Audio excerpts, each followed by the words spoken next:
All right, so a little bit of different content here. This is my daily driver. It's an F-150 Platinum.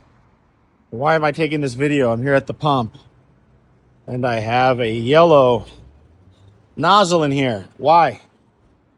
Because I'm pumping 100 octane plus E85. This is a flex fuel truck with a 5-liter Coyote. This is a 2015. It's got 30 something thousand miles on it. So I have no reason to replace it. I don't drive it a lot because I have so many other cars. But here's why. Look at the gas prices here. I'm paying $2.99 because I'm using a credit card on the 85. Normally I'd be pumping 91 octane in this, which would be $6.59. Yes, I know what you're going to say. I don't buy Arco anyway unless it's the 85. But you're going to say, well, the gas mileage is going to go down. Yeah, I've noticed I lose about 20 to 30% on the fuel mileage. Probably more closer to 20 than 30. And it's less than half price, so that math's out for me.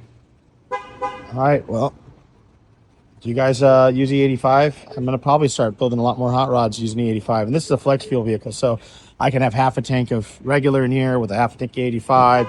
It automatically senses what's what and does what it needs to do, all computer controlled. And this truck is bone stock. This is the only vehicle I think I've ever kept bone stock.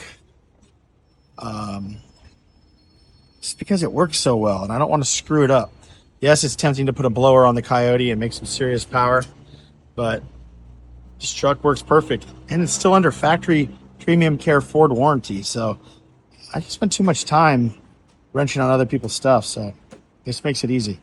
I don't have to think about it. If it's got a problem, it goes to Ford. Great truck.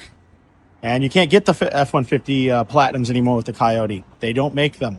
So I'm not replacing this truck ever, probably. Well, not for a very long time. All right, hope you're enjoying the content. Oop, it's popped. We're ready to go.